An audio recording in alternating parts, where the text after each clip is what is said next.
I'm Brittany Lewis with Forbes Breaking News.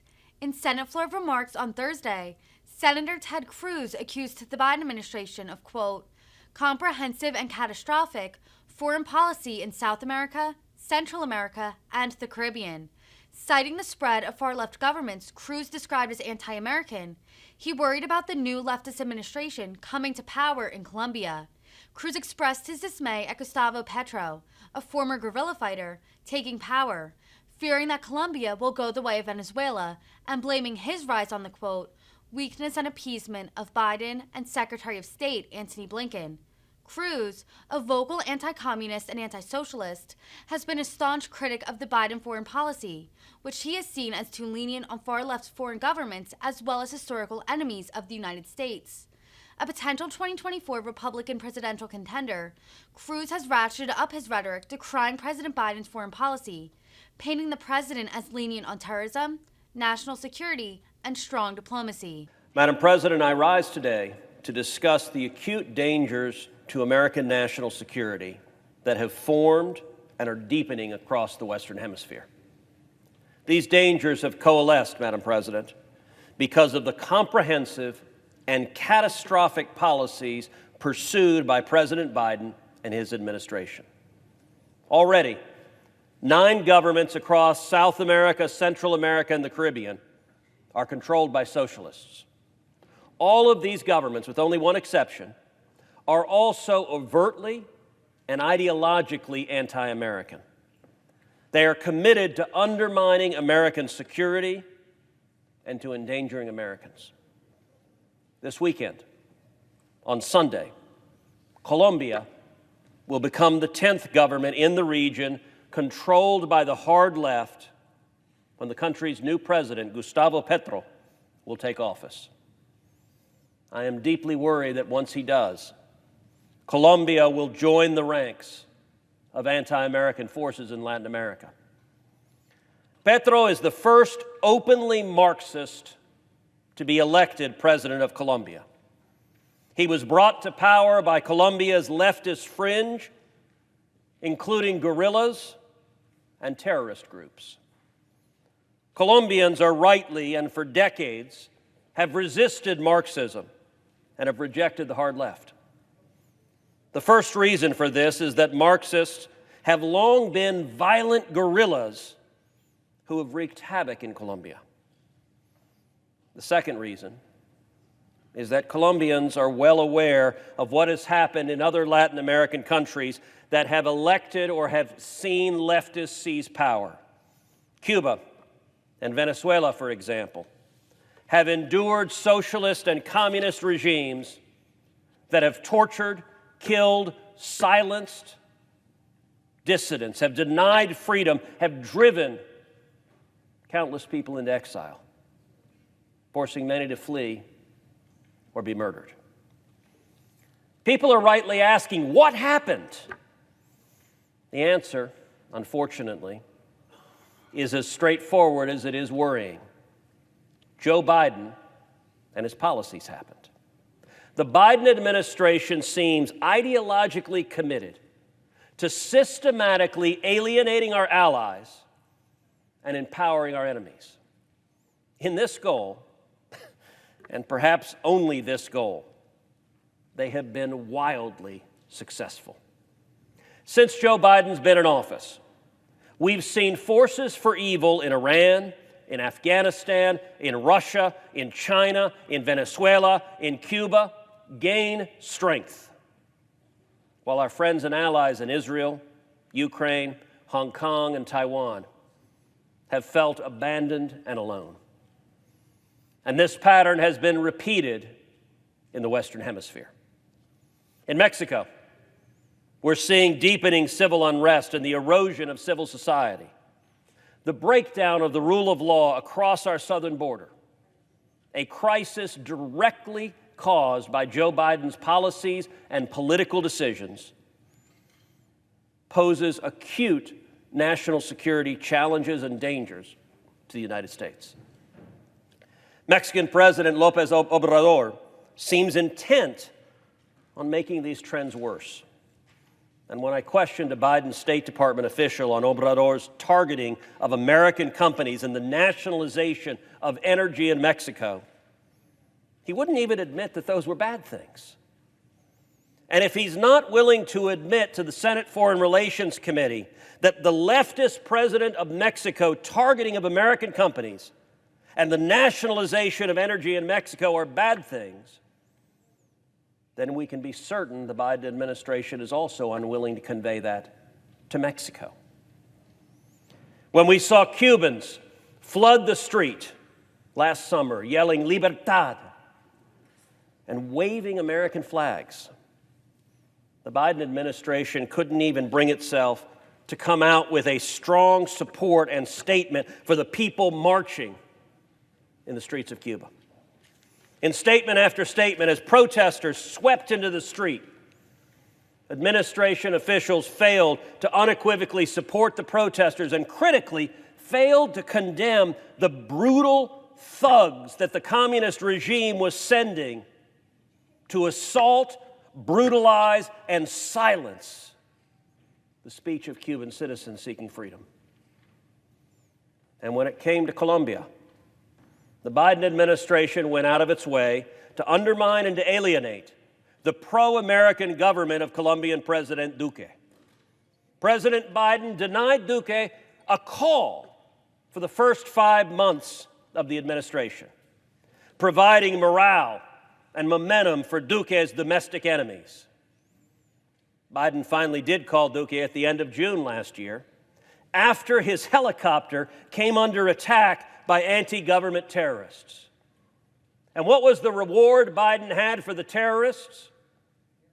Well, just a few months later, Biden removed the FARC, the Revolutionary Armed Forces of Colombia, from the list of terrorist organizations. He also dismantled terrorism sanctions on individual FARC members. FARC is an organization of Marxist-Leninist narco-terrorists who for decades have killed, kidnapped, and extorted Colombians and seized and murdered American citizens. FARC continues to pose an acute threat to Colombian security and to American interests in the region. But the Biden administration has treated it like other terrorist groups, with weakness and appeasement, and worse. Just last week, House Republicans announced that the administration may well be distributing assistance to former FARC terrorists. And so the inevitable occurred. The Colombian far left gained momentum and Petro was elected. Madam President, this is what happens. This is what always happens when America abandons our friends. Colombia has been an indispensable ally to the United States. Our relationship stems back 200 years. We have deep economic and security ties. We provide Colombia with almost $500 million in aid every single year, a testament to the breadth and depth of our ties. Petro says he will work hand in hand with Nicolas Maduro's oppressive regime in Venezuela. He is looking to work with the National Liberation Army, a terrorist organization in Colombia. He will embrace the FARC. He says he wants to stop oil production and to roll back cooperation with the United States on stopping drug trafficking. In fact, Petro seems deeply committed to weakening and undermining the U.S.-Colombian relationship. I hope and pray that he doesn't weaken it. I hope and pray that his rhetoric and language in the past is not carried forward in policies when his administration begins. I want to see Colombia remain a close U.S. ally. I don't want to see Colombia follow the example of other socialist governments in the Western Hemisphere. We know where that leads. Both Cuba and Venezuela used to be prosperous countries until leftists came to power. Venezuela in 1950 was the fourth wealthiest country on the face of the earth. The United States was first, Switzerland was second, New Zealand was third, and Venezuela was number 4. Then socialist dictators came to power, including Hugo Chavez and Nicolas Maduro. And they destroyed much of that mighty nation. The quality of life deteriorated so much in Venezuela that people are literally eating out of trash cans in alleyways as they flee the country by the millions. In Cuba, when Fulgencio Batista staged a coup and became a brutal dictator in the 1950s, my father was a teenager in Cuba, and he fought against Batista's cruel regime. My father was imprisoned and tortured. He was beaten in a Cuban jail. He had his nose broken. He had his teeth broken out of his mouth. My father fled Cuba in 1957. He came to America. He came to Texas seeking freedom. He had $100 in his underwear. He didn't speak English. He washed dishes, making 50 cents an hour. In 1959, Castro and the communist revolution succeeded there.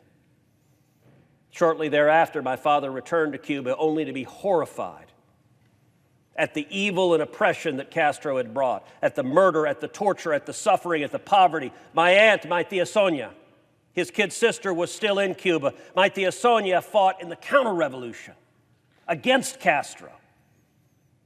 And my tia Sonia was imprisoned and tortured by Castro's thugs. This is the future that may well be awaiting Latin American countries that embrace socialism. This is the pattern we've seen over and over and over again. Petro was elected, but if he follows the pattern of other leftist dictators, it may prove to be the last free election in Colombia.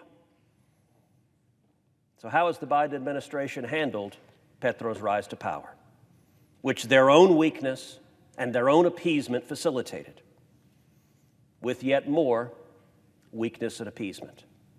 Both Joe Biden and Secretary of State Blinken effusively congratulated Petro. How great, an anti-American Marxist in a close ally of ours in Latin America.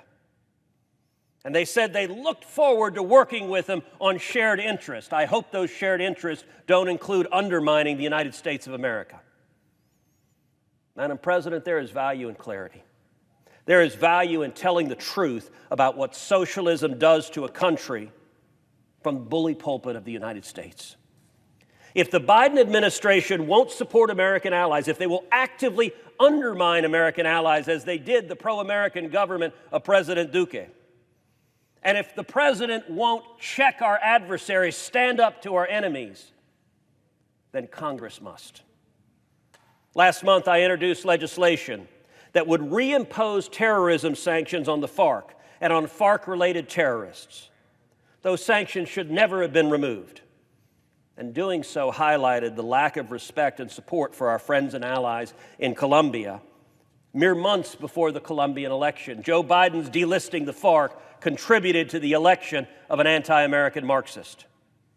My bill is a common-sense first step to restoring America's policy towards Colombia. The Senate Foreign Relations Committee voted on my bill, and sadly, every Senate Democrat voted no. However, much of the damage has already been done. And this weekend, Petro will take office. American policy, I believe, must be recalibrated to acknowledge that reality. Again, I hope and pray that Petro does not lead his country into the camp of anti-American socialists who have become ascendant during the Biden administration. But we would be reckless and maybe even delusional not to take him at his word, because that is what he has said he intends to do. And so, Madam President, I will shortly be introducing another bill, the Caution Act. Colombia assistance used transparently by institutionalizing oversight now. This bill will comprehensively condition all of our aid to Colombia based on what path Petro will choose. If he cuts back defense coordination with the United States, my bill will ensure that he gets no more money for security coordination. If he cuts back cooperation on drug trafficking, my bill will ensure he gets no more money for counter-narcotics. and if he refuses to help dampen illegal immigration, my bill will ensure he gets no more money for development assistance. I'm not interested in giving anti-American leftists American tax dollars as aid. I believe our foreign policy should use carrots and sticks in order to incentivize other countries to behave in a way that benefits American interests and strengthens our friendships, and a way that discourages countries from seeking to harm and undermine the United States of America. This is an inflection point, and America must be clear. We don't support Marxists in Latin America, and any leftist leader who chooses socialism will be held accountable by the United States, and at a minimum, will no longer be funded by the U.S. taxpayers to undermine our great nation. I hope this bill earns bipartisan support, because standing up for the interest of America and standing up to save the U.S.-Colombian friendship and alliance is a national interest that transcends partisan lines. If President Biden won't stand up for America, then I hope and pray that the Congress will. I yield the floor.